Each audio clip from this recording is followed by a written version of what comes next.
Well, I still don't know what I'm going to talk about, even though I prayed. No, Can you say your name again? My name is Jillienne. Thank you. And I felt to share a little bit about the house of prayer in Jerusalem, because I feel like there's really precious hearts in this room who are committed to say yes to the Lord in prayer. Yeah. And first, I just want to thank you for that, because in Jerusalem it's very hard. And especially, I'm not Jewish, but I live there as a volunteer, and I work with a lot of the youth and young adults, and right now it's being tested. So if God puts it on your heart to pray for the youth and young adults, many of them are walking away from their faith right now, but I believe that God's going to allow it to test and purify their hearts, but also so that they get to what is real, so that they can actually encounter and not have a religion, but have an intimacy. Amen. It's good. Yeah. It's been really humbling to be there and to weep for the people, because they're so broken. The Jewish people and the Arab people are so wounded, and they need a ton of healing. And I used to get really depressed at the situation, and I would cry, and the Lord said, Jillienne, I haven't given up on them, and you don't need to give up on them either.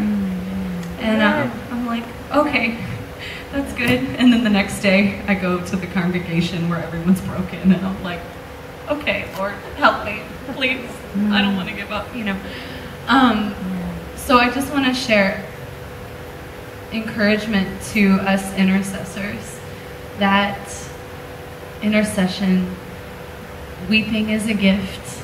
But what probably the most precious thing I've learned about intercession, being in Jerusalem, in the fire, in the epicenter of the world, where we can feel the angels and demons fighting over our heads all the time, is that our calling and our blessing is to be seated in the third heaven realm, the place where Yeshua is seated. Amen. That we as intercessors do not have to get involved with the angelic and the demonic war. That's not our job. And I just want to encourage you, because I know a lot of intercessors who work at a house of prayer, so we have a lot of intercessors who come in, and many, including myself, have gotten caught in the second heaven realm where there's all the warfare, and it's like you just being hit in the head over and over, And a lot of intercessors are depressed, are angry, are bitter, are frustrated, all sorts of things.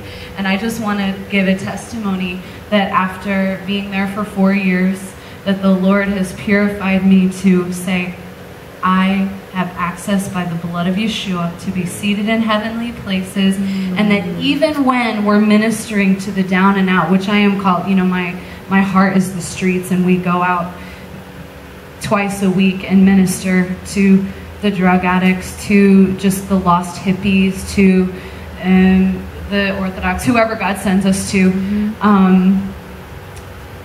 But I don't have to let their situation take me out of the place, because if I'm not staying in the place of the third heaven, I have nothing to give them. That's right. Even in intercession, I have nothing to give. And so I just want to speak a word of encouragement of what I've learned in Jerusalem, is that the warfare is intense, and especially if you're praying for Israel, but you will be blessed.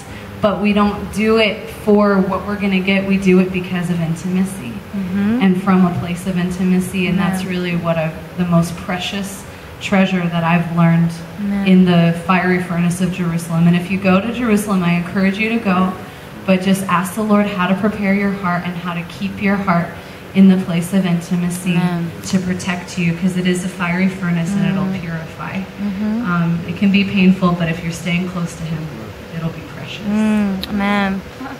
Thank you.